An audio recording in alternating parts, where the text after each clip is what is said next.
All right, so everybody, we are back for season 6 of Unconformed Podcast. We are super excited to be back in the recording process, back in the studio, quote unquote, even though we're not in studios for real. We just in rooms, having I'm in discussions. I'm in the studio. You in the man cave, but, it Studio. is what it is. It's your boy Ryan. That's Darius. And, man, look, we What's calling up? this season what, LeBron? Nah, we calling it season 6. 6 rings. Yeah, 6 rings. Jordan season. Jordan I'm cool with season. that. Jordan Yeah, season. yeah. Come on. Jordan I season. know I'm I with that. tried Drake. You ain't want to do Yeah. Drake. No, you ain't want to do Drake, man. We can't do Drake. We can't do Drake. Hey, you the one who said he not the light skinned legend no more. So I thought I was doing you a favor by not doing Drake. So We can't rock with my guy. He on suspension right now after that album. this man said suspension. Yeah, man. So man, how things been with you, man? I guess we're gonna do a little check-in about highs and lows. Been gone for a little minute. So just a couple of highs. We'll share some highs and we'll share some lows. And then we'll get into our topic. Yeah, and the date is September 11th, to be clear. The date is September 11th. So if we miss some, it's just because it's September 11th. And it probably happened after that. But highs, I'm at a new school, new environment and stuff like that. So, that's pretty exciting. Just being there, being able to do my job the way I feel like I should be able to do my job. And then just, another high is that folks got their student loan, or they're supposed to get their student loans forgiven up to $20K. So if you're mad about that, check your morals. If you're mad about that, I think I heard Jackie Hill Perry one time say, "Whatever you're angry about reveals your idols." So maybe check that out. I'm just throwing that out there. But that's a high too. So slight shot, but it's all good. Also, just I feel like the last time we recorded was May, maybe even April. And I had like a really, really good basketball camp season. It was our best one thus far. Served over 220 kids this summer for 4 camps. And now we got some other exciting stuff going down. I'm just ready to keep grinding with it. So those are all highs. I could keep going, Absolutely. but it's plenty of things to be thankful for. Joy being my wife, always 100% a high with her. So definitely that. But before that, enough for the highs. Let's go ahead and address the lows. Switch to the lows. Okay. I think, and just for, again, timestamp, it's September 11th. And it's been a rough couple of weeks for the city of Memphis, man. And it's just man, you had a police officer get shot and chased. 2 days later, you had Eliza Fletcher, which I'm sure all you guys have heard about by this point, who was kidnapped, murdered, and potentially, honestly, likely raped. And then after that, you had the 19-year-old go on a killing spree. So all those things happen back to back to back. I think that's always hard. It's always mourning in that, and it's finding out how to appropriately grieve in the midst of all that. So it's definitely super interesting. And I think as today is September 11th, that was the one day or one of the few days where everybody was on the same team, so to speak. And everybody was just united. You were just trying to, especially in the city of New York, right? Everybody was just united. And I hope that that can come to the city of Memphis. I know it's easy to have division and whatnot, but my hope, my prayer, my optimism is that the people who are called to be here and do belong here, that they will stay, and that, we'll just support one another and whatever that looks like. So. Yeah, absolutely, man. Rest in peace to all the people we lost in Memphis. It's been a crazy couple of weeks, man, for sure. For me, as far as my highs go, I'll put this as a high. Just a career transition, man. I'm thankful in this season, God has given me the opportunity to kind of fall back out of my regular schedule, which has always been, 40-hour work week, corporate America, 9 to 5. And I kind of switched up into working kind of some part-time jobs and even leaning toward creating my own type of business lane while I seek out the income that I'm desiring. You know what I mean? Yeah. I think it's so easy for us to take the first income that's thrown at us out of desperation or hey, you got to pay the bills. But it's good when you can kind of step back and say, hey, I'm actually waiting for something a little bit more significant. In the meantime, I'm going to grind and build whatever I can grind and build on my own. So that's definitely been a grow for me. Just having an opportunity to. Yeah, yeah, yeah. Now, I was going to ask you a follow-up question. Like, what got you to that space where you were like, you know what? This is this is what I feel as if I deserve, and I'm going to wait until I can get what I deserve. What kind of got you there? Man, that's a good question. I think what it is just kind of like, firstly, looking at the fact that I've already been in the workforce for over 10 years, you know? Yeah. So my age, and I've been out of college since 2010. You know, at first when you get out of college, you're kind of just ready to take on whatever they throw at you. But at a certain point in time, you're like, man, my resume looks great. You know, I put in the work at different companies. I've gained certain experiences with certain, like how to do certain skills or like how to execute certain tasks. And so first, the confidence that I have in my own skill, but then secondly, just kind of also realizing that, hey, we really don't, we'll get what we settle for. You know what I mean? If we're always settling, then that's all we'll get. And so just having the mindset of like, you know what, I would rather make less money for a time so that I can shoot for the moon. You know what I mean? Than to, you know, just take that little skip and hop to the mountaintop. You know what I mean? Instead of I don't want to make it seem like, you know, a big salary should be everybody's goal. But in the season that I'm in right now, that's kind of where my head is at. You know what I mean? Yeah. So, and I think with that, like, and I know it's not my time to talk or whatever, but I think with that, like, no, you're good. I think that if you were to have said that like a year ago, like I may have been like, I wonder why you said that. I wonder what's up, what's with that. But the fact that like, I feel like personally that you're in like so much healthier of a space in like multiple ways, it just makes me like receive it so much more. Or so much better, I guess you could say. Yeah. So shout out to you for real. Yeah, man, I definitely appreciate that. And then I would just say my low would be just it's kind of tied to my high in that God's just been dealing with me with patience. You know what I mean? Like being impatient can definitely cause a lot of like negative emotions. It's toward God, especially when you're like, God, all you got to do is snap your fingers. You ain't even got to get off the throne to give me some of this stuff. You know, all you got to do is just speak the word and it'll be so. So kind of just learning to wait on God, knowing that he has, you know, a better plan than I have, and not just doing things out of like, man, I'm ready to go, so let me just dive in and make it my own way since the doors ain't open and I'm gonna kick them in. You know, and that's not opposed to, or that's not like the opposite of grit. It's not the opposite of having drive, to have trust and have patience. You know what I mean? So kind of learning that balance of like being able to try to go out and get what you want, but also having patience for God to open up doors and make a way. You know what I mean? So that's a low. That's just, when I call it a low, I just say, you know, that's something I'm learning how to do a little bit better. And I also want to make sure we do shout out Liza as well. Her family, rest in peace to her, and condolences to her family. And the city of Memphis, we praying for the city, man. You know, can only get better from here. Facts. Yeah. So I mean, obviously, so much has happened. Like, so much has happened since we last recorded. I think it's like one place we landed on, one thing we said we're going to talk about before. I mean, like before we even officially start like our first topic for season 6. But was just watching the GOAT. Serena Williams has retired, and she's one of the most decorated athletes of all time. Definitely the greatest women's tennis player ever. Arguably the greatest athlete ever. So, so yeah, it's just crazy. Like, she's gone. Like, as like, and when I say gone, I mean she's retired. She ain't dead. Right. but man, point of clarification. Yeah, please. But go tell me what you was thinking when you were watching Serena. Like, go at it one more time. Yeah, man. Serena has definitely she has been the reason why I watch tennis. I understand tennis, why I like tennis. Her and Venus, honestly. I mean, I've been watching them faithfully for 16 years. And, you know, to see her go, you know, have a match with someone who is almost half her age, you know what I'm saying? And give her the fight of her life, basically. Serena made that woman, she made her beat her, you know what I mean?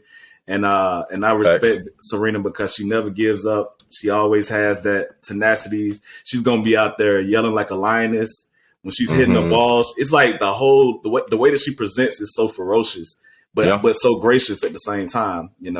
So yeah, she right now she has 23 singles titles, which is the most, more than any man, and second place of all time. When she retired, if she would have won this one, then she would have tied it. But man, just shout out to Serena, man. I feel like she's been an inspiration. She kind of changed the game of tennis like AI changed the game of basketball, stylistically, brought a bunch of style, the clothes she used to wear, the way she used to do her hair.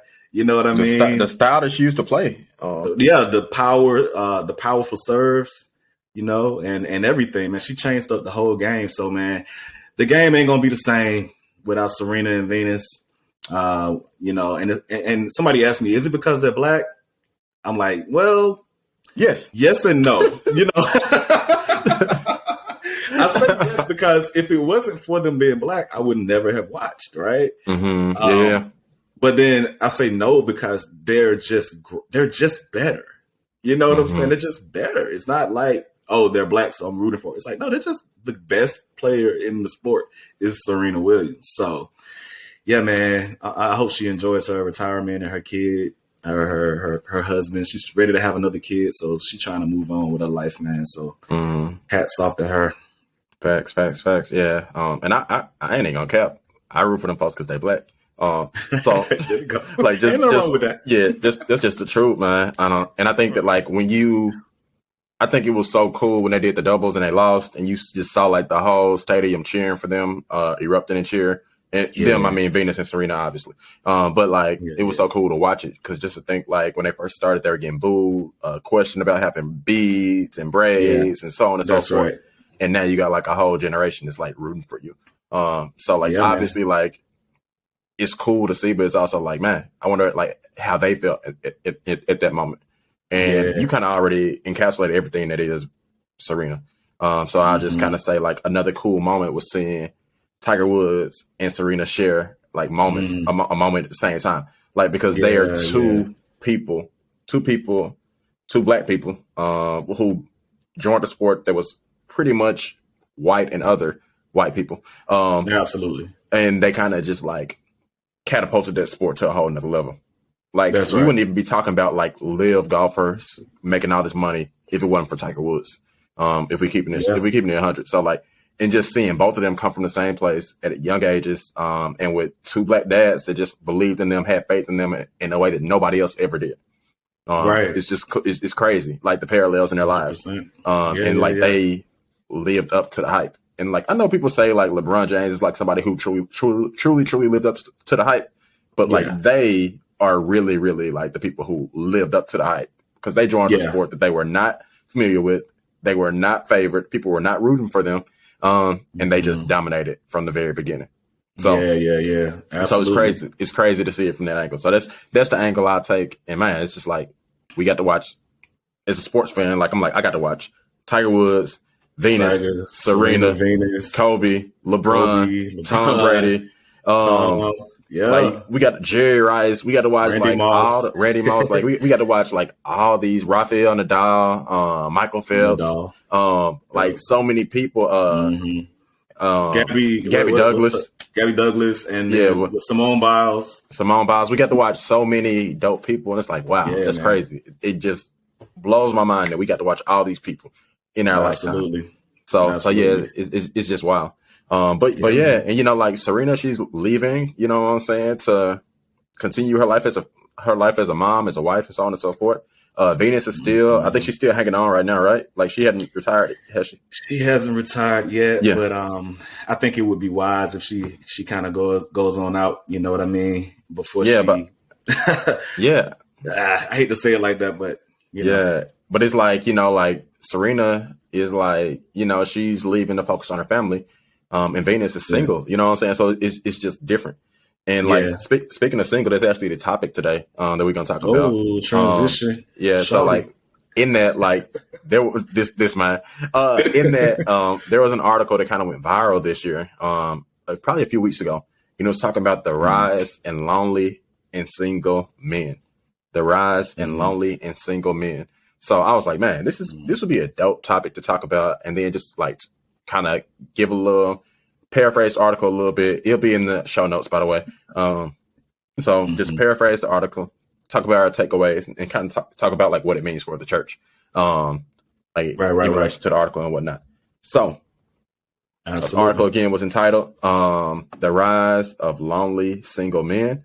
It came to 3 conclusions, which is kind of funny. But the key points was dating opportunities for heterosexual men are diminishing as relationship standards rise. Feel like that may have been like a slight shot, but also like probably just some honesty in it. And then it says men represent approximately 62% of dating apps, lowering their chance of finding matches. And it said men need to address skills deficits to meet healthy relationship expectations. So it's a lot to unpack and all that, man. Yeah, and those just 3 of them. I got notes on like 3, 4 more. So yeah. What are your initial thoughts on the article, man? Man, I just thought that like it was interesting, like the language that was used. But it was, but to me also, like I thought 62%, that was about right. Like 62% of men represent dating apps, and it kind of just made me think about like invasive culture that men may have sometimes, like as far as like sending inappropriate pics or something like that on social media apps and stuff like that, or just like being too forward in some cases, or not being who you say you are. And just like having some of these horror stories like come to fruition in this capacity, where women don't even like want to use the app because they've had so many negative experiences or heard horror stories. So that was one of my first thoughts, was like, that sound about right. But like a lot of men are like responsible for, or a lot of men are shooting other men in the foot. And like, but are these other men being shot in the foot holding these other men accountable for their actions? Because very, very rarely does anything happen on social media between like a male and a female, and you don't hear about it at some point. Yeah. So yeah, that was my first thought. What about you? Yeah, my first thought was definitely the impact of social media, man. It can't be overstated, I don't think, in human relationships, how much social media has like almost rewired us in certain ways. And does social media include dating apps for you? Yeah, I wasn't thinking about that when I first thought about it, but yeah, I think ultimately that does have play a role as well. Like the way life has always been was men go out into the world and we are the pursuers of women. So whether it be like going out to events, going out to, like places where you can find single women, or like, just strategically setting out time to like get out of the house. That was the way that men had to do it before social media, existed. And it was usually done, without scrutiny, without opinions from others, you know what I mean? Without like blasting your movements to other people, comparing your movements to other men's movements, and exchanging notes and things of that nature. So social media, I think, has changed the entire dynamic of how men go about finding these long-term relationships with women. And I think that as a result, it's changed the outcome, like what we're saying in the article, for the negative. I don't think it's working. I think it's an experiment that's not going well if we're talking about the impact of social media on men having long-term relationships successfully. So that was my first thought. Yeah, and I think like even in relation to that, like I'm gonna use social media and not include dating apps. So that's what I'm gonna do right now. So like I think that like dating apps, the advantage is to the woman to some capacity, just because like you can't really message them or anything like that, or a lot of times it's like some grounds that got to be set before like messaging and stuff like that. Especially like if you're on Bumble or whatever the case may be. So it may be more beneficial for women in some cases to use dating apps, whereas for men it may be more beneficial to like pursue relationships via social media. just because like it's a lot more avenues to communicate. And it may just be a little bit easier. Whereas like it's probably closer to like 50-50 and maybe even a higher percentage than that. Because I know a lot of men who are not on social media, but I think most women I know are on social media to some capacity. So like that was one of the first things I was thinking. I was like, well, shoot, why would you even like, if I was single and like I've never used a dating app, like I don't even know like how to start one, or I don't even I know nothing about them. But like if I imagine myself being single, like why would I use something where only 38% of the people who are on this device are women? Like it doesn't make sense to me. So that's super interesting. And then like I also read an article during COVID, and it was saying how women were handling COVID better because women naturally communicate with one another and share feelings and stuff like that via social media. So like even though you were being separated and torn apart from people and stuff like that to some capacity, like some people still had their normal, I guess you can say, safe spaces or normal ways of communication. So I thought it was super interesting. And then like in the article it's actually linked that like younger people are actually more lonely than middle-aged people, and middle-aged people are more lonely than older people. And it hadn't been that way for like 30 years, at least 30 years. It could not be that way, right? Yeah. I mean, if you're just going off of like logic, older means you're getting closer to the end of life. So they should be the ones who are like dropping off. So that's interesting. Yeah, and like only thing I can think of is the rise in technology and the dependence upon technology, social media, so on and so forth, for happiness. But what that ends up doing a lot of times is, in my opinion, leading to comparison. Leading to comparison to other people, other couples, whatever. So if you're a male and you're single and you're looking at all these other people who appear to be happy on social media, and that's your gauge of what happiness is, then you're probably going to be pretty lonely. You're probably going to be pretty dissatisfied with where you are. And if you're a woman and you're on social media and you're comparing yourself to other people, then like even if you are in a relationship, a lot of times like you can be dissatisfied because of how other couples or how other people project their lives via social media. So I just thought that was super interesting.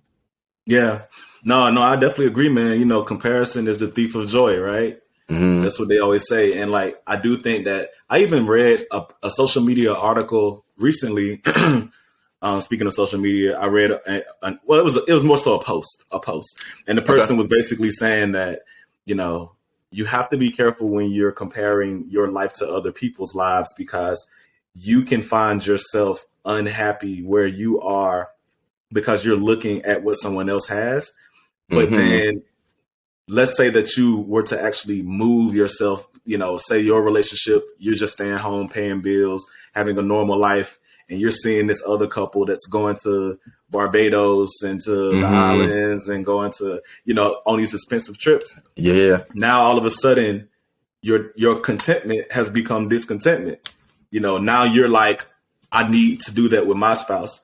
And once you've figured it out and you've made enough money and you go to the Bahamas, go to the Caribbean, then you're now moved up to the next level of comparison.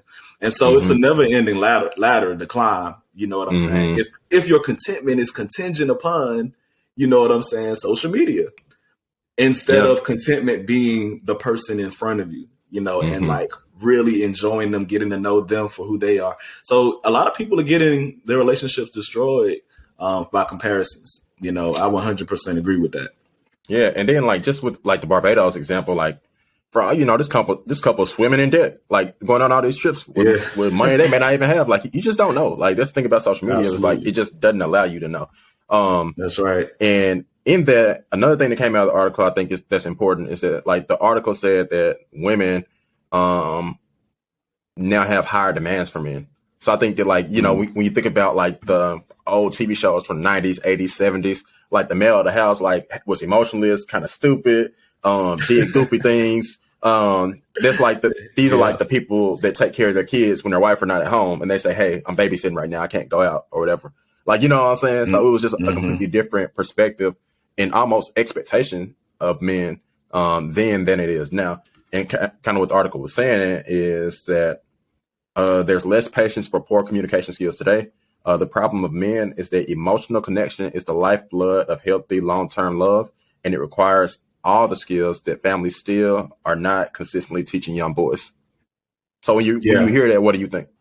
Yeah, I think that there's some truth to it, definitely. And when it comes to expectation differences, I think that the article might be, because I feel like this article is like gauged at men, or like, pointed at men. But I think that actually goes both ways, where you have bashing of the opposite sex. Bashing of the opposite sex, if you're single, it's like a coping mechanism that really doesn't lead anywhere. Like, I see it as like, someone giving you 100 reasons why modern women are the reason why you're single, and you're a man. Or like, if you're a woman and then somebody giving you 100 reasons why men are trash, and that's why you're single. You know what I'm saying? And that's like having itching ears. Where it's like somebody saying exactly what you want to hear. It makes you feel good. It absolves you of, accountability. And now you can like dive in and like really listen to this person. Like, the manosphere, where it's like, hey, fresh and fit, or rest in peace, your boy Kevin Samuels. You know what I'm saying? They're going to sit there and they're going to tell you all of the reasons why modern women are ruining modern day relationships. And if I were to just like lean in and like really absorb that information, I could leave it feeling justified. Like, hey, it's not my fault I'm single. You know what I'm saying? It's these women's fault. And on the contrary, if you're a woman and you have, what's the guy, Derek Jackson, or like some other woman who has a blog or something saying, hey, men are just trash. That's why. They're not stepping up to the plate, ladies. They're not doing this, queens. You shouldn't settle for this, queen. At the end of the day, there could be some nuggets of truth in all of the things that I'm mentioning, but the bashing is creating more of a divide in our society as a whole. It's not bringing us together. You know what I'm saying? It's actually dividing the sexes more. And I think that plays a part into some of the expectations that may be higher that weren't. And, some of those expectations may actually be good and needed. Yeah. But we have to have discernment to figure out, hey, okay, these are good and needed. And these are just things I got from the woman sphere or the manosphere. You know what I mean? Yeah. And I think like, because we already kind of open talking about Memphis, so this would be like a pretty good time to like make this analogy. I think right now there's a conversation going on like, should I live in Memphis? Like, it's a dangerous place. Like, I don't feel like this is the place for me. And a lot of people are having that conversation, and I'm not here to tell anybody where they should live. That's not my job. Point blank. Yeah. But what I will say is that while you're here, wouldn't it make more sense to continue to pour into something instead of consistently searching for ways out or consistently complaining via social media, via whatever outlet you use to complain? Wouldn't it be better to like kind of pour into that situation versus just outwardly complaining and looking for a way out? So like at the same token, like wouldn't it look better like for both sexes to kind of like look inwardly and see what we can fix within ourselves, see if there's any ways where we can like subtly, gracefully suggest areas of improvement for some men, because all men are not the same, first of all. Whereas also all women are not the same. But like, wouldn't it be much wiser to work within ourselves? Because this is where God has us right now, single or in a relationship, whichever one it is. But in this case, we're talking about single. So this is where God has us right now. So wouldn't it make more sense for us to kind of work on ourselves? So we know who we are through him. So that when lies come, when people start speaking, whatever they speak on social media, when people make you a monolith, then you know it's not true, and you don't even really need to respond to it. Yeah, absolutely. Like wouldn't that make more sense? Like, to me, it would. Yeah. And I think that that's something that like both sexes are struggling with. But I think that right now, like, this is just my personal opinion. So anybody who feels differently, get at me, let me know. But I think that right now it's a little bit easier for women to like publicly shame men versus like men who do it. Now you have like men who have now with that being said, that does create a desire for that, right? So that's how you get the platforms like Fresh and Fit and so on and so forth, because like there's a desire to hear that. There's a desire to hear the opposite. In a lot of ways, that's kind of how Trump became president, because there was a desire for the opposite. I'm not saying it's right or wrong, because I'm pretty much saying it's wrong. But with that being said, like it would make so much more sense if we handled it that way, versus like just the back and forth, going back and forth, so on and so forth. Yeah, absolutely, man. I 100% agree, because, at the end of the day, if you're like 50% satisfied with who you are as a person, as a single, like if you get married, you're still going to be 50% satisfied. Mm-hmm. You know what I mean? Like getting married doesn't fill your satisfaction levels in certain ways. Yeah.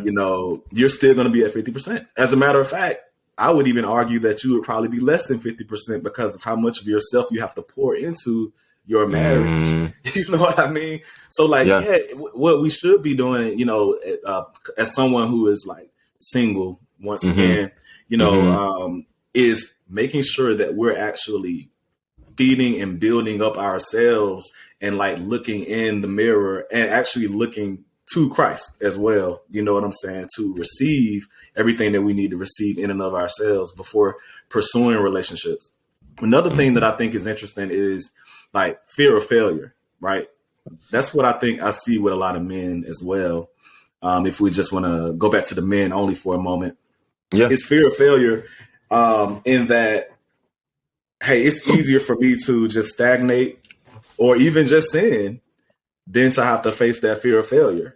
Like on the one hand, you got some people who don't want to risk failing at another relationship. So they just rather, stay single, stay stagnated, go into their shell, just kind of quit on pursuing marriage and pursuit, so that they don't get hurt. And then on the other hand, you got people who are just like, you know what, I'd rather just have casual sex, what I'm saying, than to like risk that failure of a big relationship or like something serious that could be, public shame attached to it or whatever. And so hey, it's either I'd rather stagnate or I'd rather just sin. Yeah. If I just have one night stands, then I won't hurt myself. I won't have to risk it. But the fact of the matter is, relationships always involve risk. They always involve risk. That's the nature of the beast. And so a lot of that might come from fear. Just straight up fear that these men may have. Yeah, and I'm gonna go ahead and say it is what it is. We kind of talked about like also like talking about like what it means for the church. I wonder if, because I know there's a lot of criticism for people like in their 20s and early to mid 30s, like men in the church and stuff like that, and the way they act, the way they behave, things they say, whatever the case may be. I wonder when that same criticism or when that criticism will be redirected to the people who are supposed to be discipling them. I wonder like when that becomes the case, because you can keep talking about generational things that may be trends with men and stuff like that in the church and so on and so forth. But like, when do you get to the point where you say like, man, we're supposed to have some 2 Timothy 2:2 around here? Like, you know what I'm saying? Like this supposed to be a thing. Like what's going on? Like the older men teaching the younger men. Yeah. Like if these men are behaving in the capacity a lot of you guys say that it's happening, like at what point will we then bring the criticism to someone else? The people, the generation above them that's supposed to be doing this.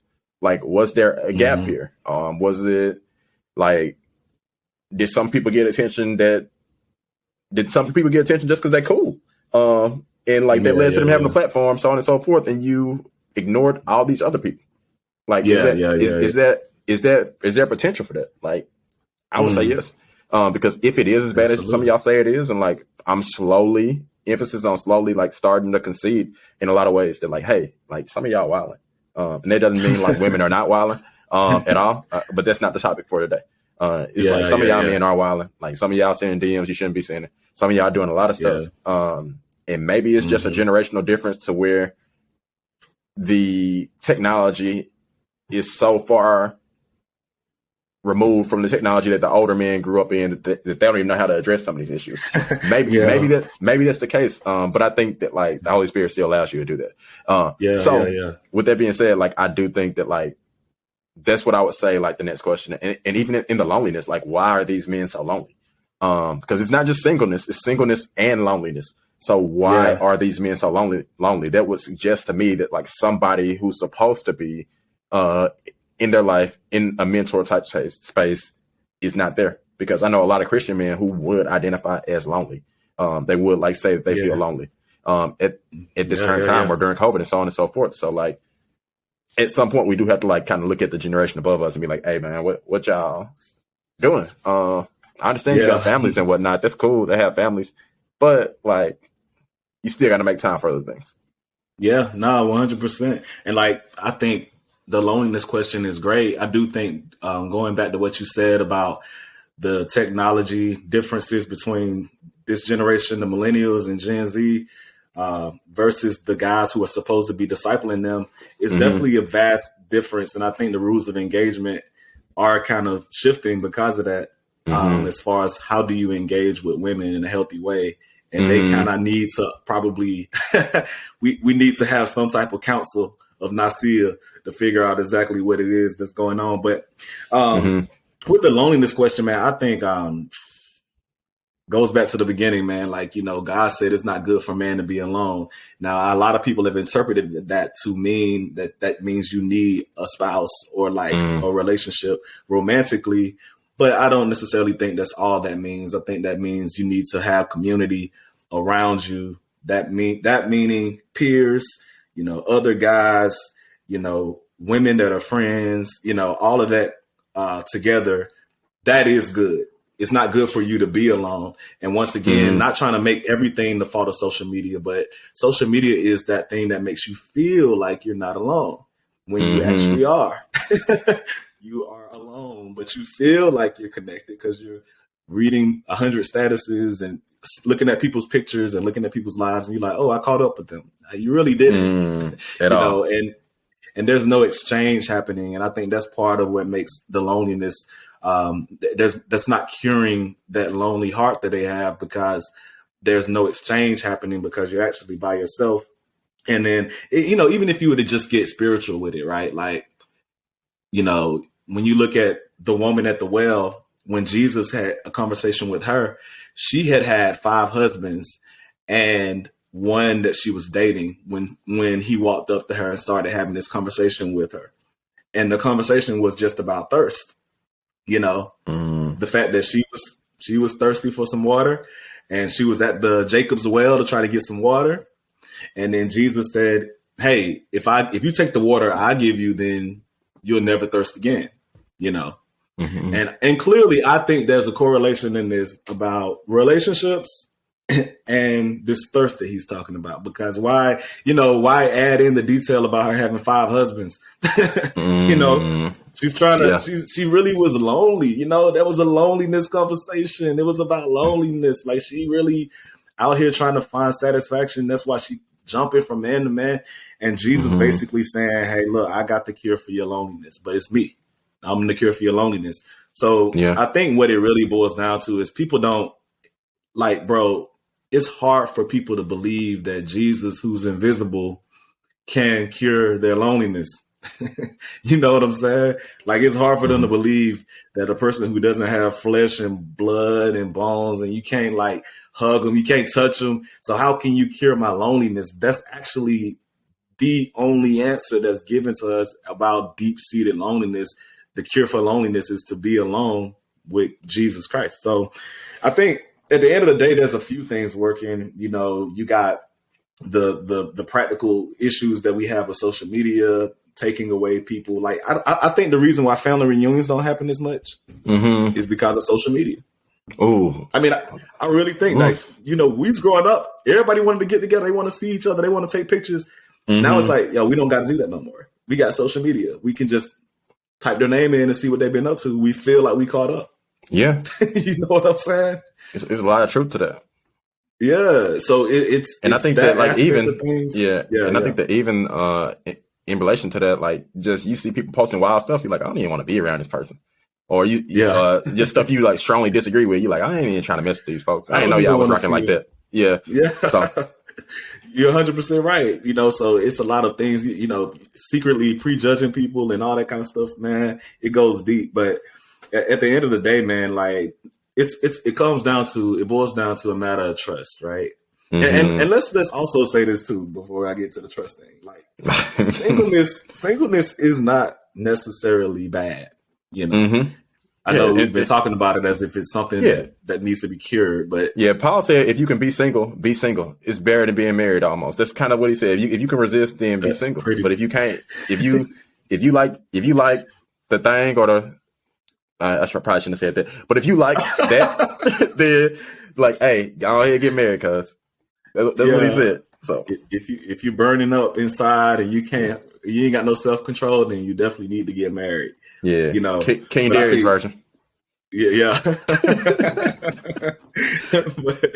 but like ultimately, it's just like the way that you perceive singleness that determines whether or not it's good or bad to you. Like as a man thinks in his heart, so is he. If you believe that singleness is a negative thing, then you'll color everything about it with that negative lens. But if you believe it's a time of fulfillment, then you'll thrive and you'll prosper in your singleness. So like, just want to encourage everybody, singleness is not bad. I pray to God that everybody's able to be fulfilled in their relationship with God during that singleness. They can learn about themselves, get emotionally healthy, physically healthy, spiritually healthy before trying to dive into a relationship. Because like I said, 50% fulfillment going into a relationship, you're going to be at that same level when you started. Okay. It's not going to double because you got a wife or somebody else with you. But like, I would just say trust though, man. Like ultimately, do we actually trust that as singles, do we actually trust that Christ is sufficient to satisfy or not? Yeah. Because if we trust it, then we'll pursue that satisfaction via Christ, not via other things, and that's really what it boils down to, man. We do have to like kind of get to the base of Christianity, which the base level is we have a relationship with Jesus, and that relationship is satisfying to us, and the thirst that we have, like, what does thirst look like on social media, bro? Thirst traps. That's what thirst is on social media, a thirst trap. And what is a thirst trap? And it varies from person to person. It could be anything, right? Yeah, it could be anything. Like for some guys, you know what I'm saying? Like, yo, I'm gonna take this. My profile picture gonna be this pool pic now. You know what I'm saying? Shirtless. You know what I'm saying? Basketball shorts. It's like what you're doing. You know what you're doing. You know what I'm saying? You know why you posted it, but it can be. You can play dumb. Like, nah, this just whatever. But really, it's a thirst trap. Same thing for women. What does it look like? You know what I'm saying? Posting with a little more body showing than usual. You know what I'm saying? Trying to attract what it is that you want. Those are the actions of somebody who doesn't trust God with their singleness. That's more so the actions of someone who's operating out of their flesh, trying to make some things happen because they don't believe God got nobody good for them, so they got to go snag them. So many different conversations that we can have about this. And I think that at some point, we as a Christian society has to like get out of the mindset that or stop creating, whether you're doing it subtly or just verbally. But you got to stop creating expectations that people are going to be married with kids by the time they're 25.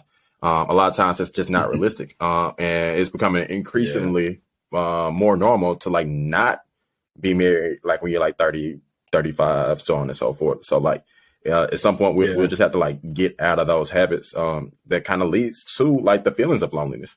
Because the truth is you when you get married, you will have so much less time to be with your community. If you're truly focused upon your marriage and other things, it'll just be that much harder. So at some point we do have to get out of that mentality. I know it's easy to say we are, but I think in a lot of ways we're not.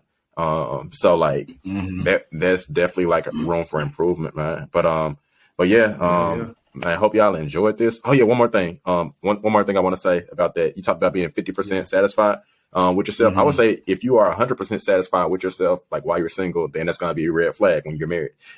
Just because like you feel pretty confident in yourself, and marriage will be the one place or one of the few places where you will be on full display, all your flaws, and they will be called out. So like, I would just caution you in that capacity too. But man, season 6, man, first episode, man, we hope y'all enjoyed it. If you have not done so already, go ahead and leave us a 5-star review on Apple Music. You can also do the same thing on Spotify. When I say Apple Music, I mean Apple Podcasts. But you can also do the same thing on Spotify Podcasts. And man, subscribe if you have not done so. Subscribe to the YouTube link. It is in the description. And also go ahead and follow that Facebook and Instagram page. We would greatly appreciate that. And that helps us a lot more than you recognize. Yeah, absolutely. And leave us some comments too about singleness. What are your thoughts? What do we leave out? You know, we want to get as much feedback as we can about this conversation. Yeah. And we listening, people. Yeah, appreciate y'all, man. Season 6, we on.